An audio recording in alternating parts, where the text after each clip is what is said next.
RG Kar medical কলেজের পড়ুয়া চিকিৎসক তিলোত্তমা, তার পাশবিক মৃত্যুকে ঘিরে উত্তাল রাজ্য। ইতিমধ্যেই তিলোত্তমা সঠিক বিচার এবং দোষীদের দৃষ্টান্তমূলক শাস্তির দাবিতে পথে নেমেছেন রাজ্যের বহু মেডিকেল কলেজের doctor, junior doctor, medical student এবং স্বাস্থ্যকর্মীরা। এমনকি স্বয়ং রাজ্যের মুখ্যমন্ত্রী মমতা বন্দ্যোপাধ্যায় আর্জি জানিয়েছেন প্রতিবাদকারীদের দোষীর জন্য ফাঁসির আবেদন করতে। মমতা বন্দ্যোপাধ্যায়ের হস্তক্ষেপের পরই গত শনিবার আরজিকর কাণ্ডে গ্রেফতার করা হয় পুলিশের সিভিক ভলেন্টিয়ার সঞ্জয় রায়কে। কিন্তু গ্রেফতারের পরেও দেখা যায় ধৃত সঞ্জয়ের ডোন্ট কেয়ার ডু। তবে রিপোর্ট থেকে পাওয়া তথ্য অনুযায়ী অনুমান এই নৃশংস ঘটনা কোনো একজনের পক্ষে ঘটানো সম্ভব নয়, একের অধিক ব্যক্তির এই ঘটনার সঙ্গে যুক্ত থাকার সম্ভাবনা রয়েছে। অপরদিকে নৃশংস ঘটনা ঘটে যাওয়ার পর বসানো হচ্ছে সিসিটিভি, তাহলে সুরক্ষা কোথায়? প্রতিবারই কি ঘটনা ঘটে যাওয়ার পর টনক নড়বে প্রশাসনের? এমন পাশবিকভাবে খুনের অভিযোগ উঠছে, সেখানে হাসপাতালের কর্মীদের সুরক্ষা কোথায়? এই নিয়েই রাত দিন বাংলার প্রতিনিধিরা রাজ্যের বিভিন্ন নার্সিং হোম, মেডিকেল কলেজ, হাসপাতালে গিয়ে সেখানকার নিরাপত্তার পরিকাঠামোর বিষয়ে আপনাদের সামনে তুলে ধরবেন। জানাবেন সেখানকার মহিলা ডাক্তার বা কর্মীরা কতটা সুরক্ষিত। শুনবেন কি বলছেন তারা। আজ প্রথম পর্বে আমাদের প্রতিনিধিরা পৌঁছে গেছেন দমদম নাগেরবাজার অলিভিয়া নার্সিং হোমে। আরজিকর হাসপাতালে এক মহিলা চিকিৎসককে পাশবিকভাবে ধর্ষণ করে হত্যা করা হয়েছে। এক পাশবিক ঘটনার সাক্ষী আমরা কলকাতা শহরবাসী, এই রাজ্যবাসীরা। শুধুই কি সরকারি হাসপাতাল? এই রাজ্য জুড়ে তো অনেকগুলো বেসরকারি হাসপাতাল রয়েছে, রয়েছে মেডিকেল কলেজ, রয়েছে নার্সিং ইনস্টিটিউট। সেখানকার মহিলা যে কর্মীরা রয়েছে, যে স্টুডেন্টরা রয়েছে, ডক্টর রয়েছে, তাদের সুরক্ষা ব্যবস্থাও কিন্তু এখন প্রশ্নের মুখে। আজ আমরা চলে এসেছি নাগেরবাজার অলিভিয়া নার্সিং হোমে। আমরা কথা বলে নেব নার্সিংহোম কর্তৃপক্ষের সাথে, আমরা কথা বলবো এখানকার চিকিৎসকদের সাথে, মহিলা স্টাফেদের সঙ্গে কথা বলবো এখানকার সুরক্ষা ব্যবস্থা নিয়ে, এখানকার রোগী সুরক্ষা ব্যবস্থা নিয়ে, এবং এই হাসপাতালের কর্মরত যে সমস্ত চিকিৎসকরা রয়েছে, যে সমস্ত সিস্টাররা রয়েছেন, তাদের সুরক্ষা নিয়ে। চলুন।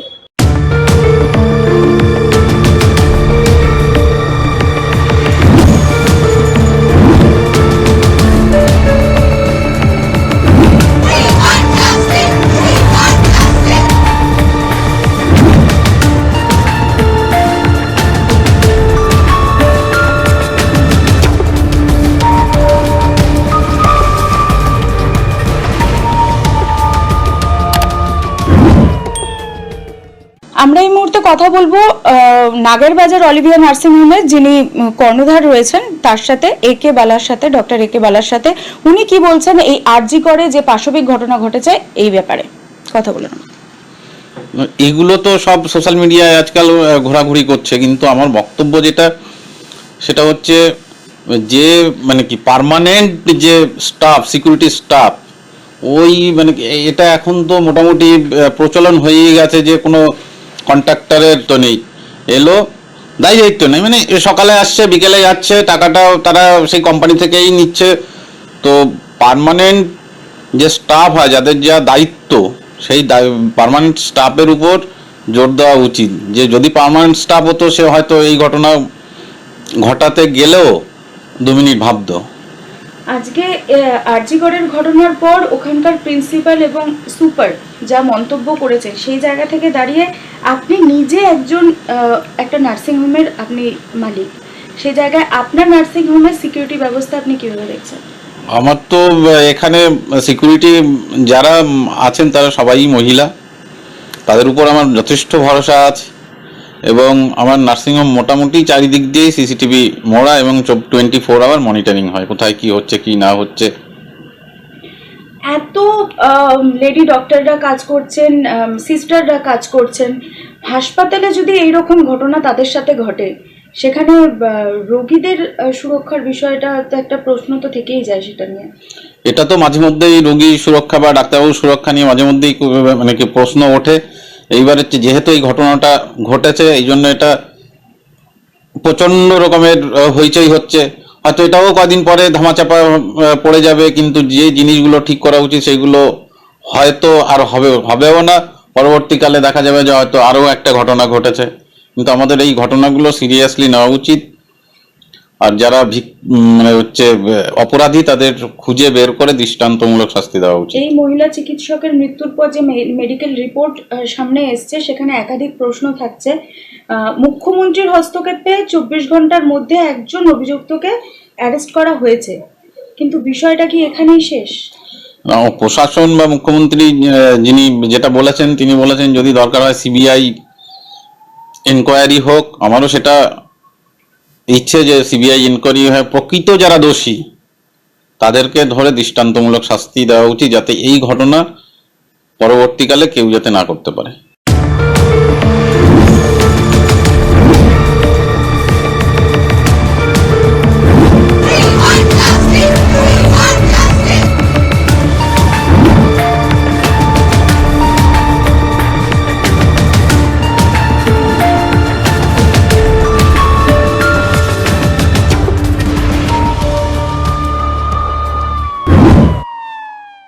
কথা বলে নেব অলিভিয়া নার্সিং হোমের ডক্টর আশিক ইকবালের সাথে। উনি কি বলছেন এই বিষয়ে?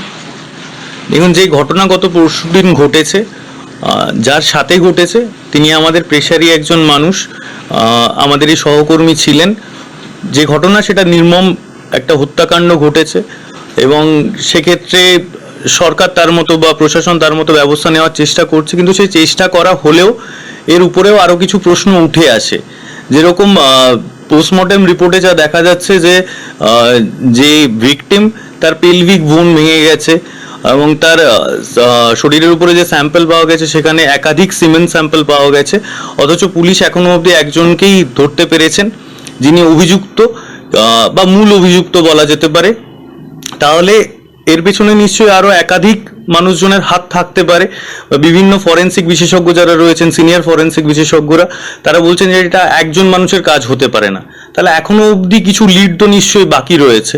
তো প্রশাসনের কাছে আমাদের একটাই অনুরোধ যে এই ঘটনায় যিনি ধরা পড়েছেন বা আরো যারা অভিযুক্ত রয়েছে যাতে তাদেরকে দ্রুত ধরা হয় এবং এই মামলাটিকে ইমিডিয়েটলি ফাস্ট ট্র্যাক কোর্টে তোলা এবং যারা অভিযুক্ত রয়েছেন তাদের দ্রুত শাস্তির ব্যবস্থা করা, যাতে যিনি ভিকটিম তিনি এবং তার পরিবার যাতে সুবিচার পান। একটা হাসপাতালে কর্মরত মহিলা ডক্টর তিনি যদি সুরক্ষিত না হন, সেই জায়গায় দাঁড়িয়ে মহিলা রোগীরা যখন সেখানে যাচ্ছেন, তারা দিনের পর দিন সেই হাসপাতালে থাকছেন চিকিৎসার জন্য, এদিকটা কি বলবেন? মানে হাসপাতালের সিকিউরিটি ব্যবস্থাটা দেখুন, শুধু ডাক্তার বললে হবে না, ঠিক আছে? হাসপাতালে ডাক্তাররা ছাড়াও বিভিন্ন ফিমেল স্টাফরা রয়েছেন, সিস্টাররা রয়েছেন, ঠিক আছে, এবং তার সাথে ওয়ার্ডে অ্যাটেন্ডেন্ট দিদিরা থাকেন।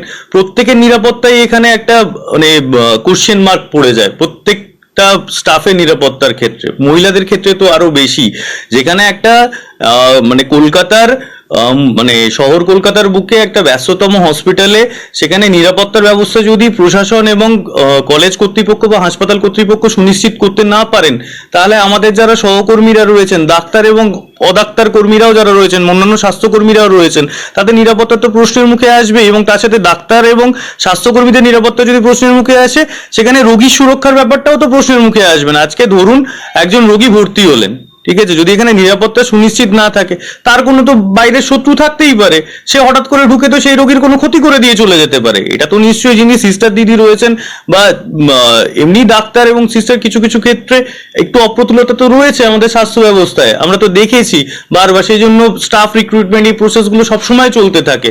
তো তাদের পক্ষে তো এই নিরাপত্তার ব্যবস্থাটা সুনিশ্চিত করা সম্ভব না ডাক্তার বা সিস্টার বা ওয়ার্ড বয় বা হচ্ছে কি অ্যাটেন্ডেন্ট দিদিদের পক্ষে। এটা তো পিওরলি প্রশাসনের দায়িত্ব এবং যারা কলেজ বা হাসপাতাল কর্তৃপক্ষ রয়েছেন তাদের দায়িত্বের মধ্যে পড়ে। এই নিরাপত্তা যদি সুনিশ্চিত না হয়, তাহলে কিন্তু এরকম ঘটনা এর পরেও ঘটতে থাকবে। এরকম সেই জন্যই কিন্তু আজকে পশ্চিমবঙ্গের স্বাস্থ্য শিক্ষা ক্ষেত্রে এবং হাসপাতাল পরিষেবার ক্ষেত্রে দেখুন প্রত্যেকটা হাসপাতালে এই আওয়াজ উঠছে যে নিরাপত্তা সুনিশ্চিত করতে হবে। আরো একটা ঘটনা আমি বলে রাখি, এই ঘটনা ঘটার সাথে সাথেই গতকাল আমরা যেটা শুনেছি, ভাতারে একটি হসপিটালে একজন ডাক্তারবাবুকে একজন সিভিক ভলেন্টিয়ার এটা বলেছেন যে আরজি করের মতো ঘটনা ঘটিয়ে দেবো। ঠিক আছে, মানে এতটা অডেসিটি হয় কি করে যে একজন কর্তব্যরত, তিনি তো একজন সরকারি কর্মচারী, তাকে এভাবে থ্রেট করা, এগুলোর তো মানে কোনোভাবেই কাম্য নয়। আরো একটা ঘটনা ঘটেছে মালদার হাবিবপুরে ডক্টর দীপাঞ্জন মন্ডলের সাথে। বস্তুত ডক্টর দীপাঞ্জন মন্ডল আমার কলিগ, ঠিক আছে, আমার ব্যাচমেট। আমি যখন মালদা মেডিকেল কলেজে ছিলাম আমরা একসাথে ক্লাস করেছি, পড়াশুনো করেছি। তাকে হাবিবপুরের ভিডিও এসে কর্তব্যরত অবস্থায় তিনি যখন পরিষেবা দিচ্ছেন সেই অবস্থায় তার কলার ধরে তাকে চড়থাপ্পড় মারছেন, গালিগালাজ করছেন। সেই সিসিটিভি ফুটেজ অলরেডি দেখানো হয়েছে টিভি মিডিয়াতে। তারপরেও সেই ভিডিওর এগেনস্টে কিন্তু কোনো রকমের কোনো পদক্ষেপ গ্রহণ করার কথা এখনো অব্দি শোনা যায়নি। হয়তো উনি প্রভাবশালী হতেই পারেন, সেই কারণে হয়তো কোনো পদক্ষেপ এখনো অব্দি গ্রহণ করে উঠতে পারেননি প্রশাসন। কিন্তু এইভাবে যদি একটার পর একটা এরকম দুর্ঘটনা ঘটতে থাকে এবং আমরা যদি সেগুলোকে নজর না দিই, ঠিক আছে, প্রশাসন যদি নজর না দেন, সাধারণ মানুষ যদি আওয়াজ না তোলেন, আজকে এই ঘটনা একজন ডাক্তারের সাথে ঘটেছে, কালকে এই ঘটনা কোনো অডাক্তার কোনো সাধারণ মানুষের সাথে ঘটতে পারে, তখন আমরা কি করব? ঘটার পর আরজি কর মেডিকেল কলেজ এন্ড হাসপাতালে যিনি প্রিন্সিপাল রয়েছেন, সুপার রয়েছেন, তারা যে মন্তব্যগুলো করেছেন কতটা ভ্যালিড এই প্রসঙ্গে? দেখুন, যখন একটা স্পর্শকাতর ঘটনা ঘটে তখন কলেজ কর্তৃপক্ষ বা হাসপাতাল কর্তৃপক্ষ, যিনি কর্তৃপক্ষের উচ্চ পদে বসে রয়েছেন, ঠিক আছে, তিনি যে স্টেটমেন্টটা দিচ্ছেন সেই স্টেটমেন্টটা ভাবা উচিত যে তার একটা বক্তব্য কিন্তু যিনি ভিকটিম, তার পরিবার পরিজন, তার বন্ধু বান্ধব এবং সর্বোপরি আপামর জনসাধারণ কিন্তু সেটা শুনছেন। তাদের সেই কথাটা মনে আঘাত লাগবে কিনা বা সেটা কতখানি প্রভাব বিস্তার করবে সেটা মাথায় রেখে বলা উচিত। আমরা শুনেছি যে আরজি কর মেডিকেল কলেজের প্রিন্সিপাল নাকি বলেছেন যে ওই মেয়েটির ওই রাত্রেবেলা একা একা সেমিনার রুমে রেস্ট নিতে যাওয়া ঠিক হয়নি। এর আগে তো এরকম ঘটনা ঘটলে আমরা দেখেছি যে মেয়েদের পোশাক আশাক নিয়ে প্রশ্ন করা হতো, যে কি পোশাক পরে উনি ঘুরছিলেন, কাদের সাথে মেশেন, ঠিক আছে।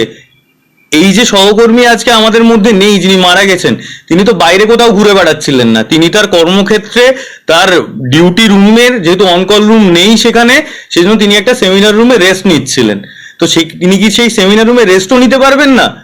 এটা তাহলে প্রিন্সিপালের তো এই জিনিসটা দেখা উচিত ছিল, বা এমএসবিবি বা সুপারের দেখা উচিত ছিল, সেখানে পর্যাপ্ত অনকল রুমে সেখানে বেডের ব্যবস্থা আছে কিনা, অনকল রুমটা ঠিকঠাক রয়েছে কিনা, তারা তো এতদিন ধরে দেখেননি।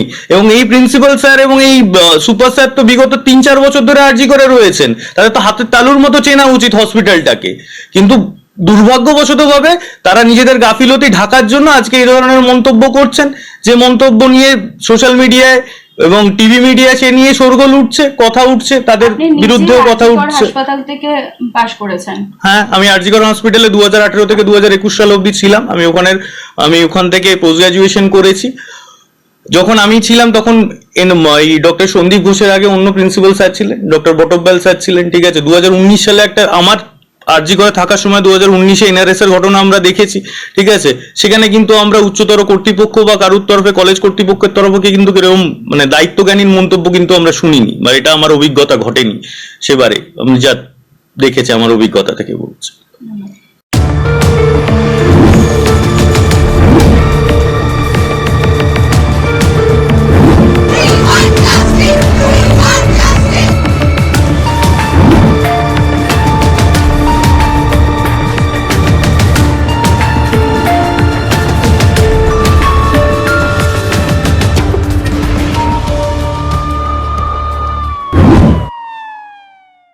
আপনারা এই একই কাজে রয়েছে, হ্যাঁ। সেই জায়গা থেকে এই সুরক্ষার বিষয়টা আপনারা কতটা নিজেদেরকে সুরক্ষিত মনে করছেন কাজের ক্ষেত্রে? সুরক্ষিত মনে করা বলতে আমাদের অলিভিয়াতে তো প্রচণ্ড স্ট্রং এইসব সিকিউরিটি ব্যবস্থা নিয়ে, কিন্তু আমি তো সারা জীবন অলিভিয়াতে কাজ করবো এরকম কোনো ব্যাপার নয়। আমাকে তো হয়তো পরে ট্রান্সফার হতে হবে বা আমি বড় কোনো জায়গায় চাকরি পাবো, কিন্তু একটা আরজি করার মতো জায়গাতে একজন জুনিয়র ডক্টরকে বা একজন মহিলা ডক্টরকে এরকমভাবে যে খুন করা হয়েছে, সেটা কিন্তু খুবই অত্যন্ত আমাদের কাছে দুঃখের, হ্যাঁ, লজ্জাজনক এবং দুঃখজনক। কিন্তু আমি যে এই জায়গাতে, যেহেতু আমাদের সিকিউরিটি ব্যবস্থা খুবই স্ট্রং, তাই আমার এখান নিয়ে কোনো সমস্যা নেই। কিন্তু আমি যদি একটা বড় জায়গায় কাজ করতে যাই, সেখানে যদি এরমভাবে চলতে থাকে দিনরাত, কিন্তু আমাদের সেফ জায়গাটা কোথায়? আমরা তো আমাদের সেফ জায়গা দেখতেই পাচ্ছি না, বাইরে বা অন্য কোথাও। এটা নিয়ে প্রশাসন কি দায়িত্ব নিচ্ছে জানি না, কিন্তু এটা অত্যন্ত লজ্জাজনক একটা ব্যাপার। আমাদের অলিভিয়াতে সত্যি বলছি, এখানে সিকিউরিটি ব্যবস্থা সত্যি খুব ভালো, আমাদের সেফটি সবকিছুই সব ভালো, কিন্তু আমি তো সারা জীবন এখানে কাজ করব না। তাই আমাদের পশ্চিমবঙ্গে যে এটা হলো অত্যন্ত লজ্জাজনক একটা বিষয়।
ঘটনাটা ঘটেছে সেই ঘটনাটার উপরে তো মানে আমাদের লজ্জার তো শেষ নেই। আমাদের মানে মেয়েদের যে সিকিউরিটি সেটা তো আজ পর্যন্ত আমাদের মানে করলেনি বা বললেন না, করছি করবো হচ্ছে হবে এটাই। কিন্তু এই বিষয় নিয়ে তো মাননীয় মুখ্যমন্ত্রী বলেছেন যাতে যে অ্যারেস্ট হয়েছে তার যাতে ফাঁসি আগে করে দেখা তারপরে তো সেটা আমরা বিশ্বাস করবো, তবে তো আমাদের মনের মধ্যে একটা সাহস জাগবে যে আমরা না ঠিক আছে আমরা পশ্চিমবঙ্গ মানে ওয়েস্ট বেঙ্গল থেকে আমাদের মাননীয় মুখ্যমন্ত্রী একটা পদক্ষেপ নিয়েছে যাতে আমরা আমাদের জীবন একজন মহিলা তা এটা হবে কেন হবে? এর আগে তো অনেক ঘটনা ঘটে যেতে এর আগে তো ওনার স্টেজ নেওয়া দরকার ছিল। এই ঘটনা ঘটে যাওয়ার একটা মায়ের সন্তান গেল, হ্যাঁ একটা ভালো রক্ত হিসেবে সে কাজ করতে পারতো, সে চলে গেল, সেটা পরিষেবা দেওয়ার জন্য এসেছিল। তাহলে এই সিকিউরিটিটা যদি আমাদের মানে মধ্যবিত্ত মানুষদের বা মধ্যবিত্ত মেয়েদের পরিবারে যদি না থাকে তাহলে আমাদের মধ্যবিত্ত মেয়েদেরকে পাঠাবো কোন ভরসায়, কোন ভরসায় পাঠাবো বলুন? সিকিউরিটিতে আমাদের স্ট্রং করতে পারবো, আমাদের প্রশাসনকে ঠিক তো বলবো। এটা একটু সমস্যার সমাধান যে একটা ঘটনা ঘটলো তারপরে প্রশাসনিক কর্তারা বলে দিলেন ফাঁসি হোক কামটা হোক, এটা একটু সমস্যা। না এটাকে ওনাদের মোটামুটি দৃষ্টান্তমূলক ওনাদের পদক্ষেপ নিতে হবে এবং এই পদক্ষেপের চালিয়ে থাকবে প্রত্যেকটা পদক্ষেপ চালিয়ে এবং প্রত্যেকটা নার্সিং হোম হসপিটাল করলেও সিকিউরিটিটা টাইট করতে হবে। প্রশাসনকে এটা আগে দেখতে হবে। আপনাদের রোগীদের যারা আসেন মেল বা ফিমেল যারা পেশেন্টরা আসেন তাদের সিকিউরিটির ব্যাপারটা আপনারা যথেষ্ট ভালো করে দেখেন, কিন্তু আপনি নিজে একজন মহিলা, এখানে অনেক মহিলা স্টাফরা রয়েছে, চিকিৎসকরা রয়েছেন, তাদের সিকিউরিটির বিষয়ে তাদের সিকিউরিটি বিষয়ে দেখুন আমরা তো সিকিউরিটির সঙ্গে কাজ করছি, প্লাস আমরা তো আমি বললাম যে আমাদের যে ম্যানেজমেন্ট আছে উনি কিন্তু আমাদের অনেক সহযোগিতা করেন। ওনাদের সহযোগিতাতেই আমরা এদেরকে সিকিউরিটিটা দিতে পারি বা এদেরকে মানে ভরসা দিতে পারি তোমরা কাজ করো, কোনো অসুবিধা হবে না।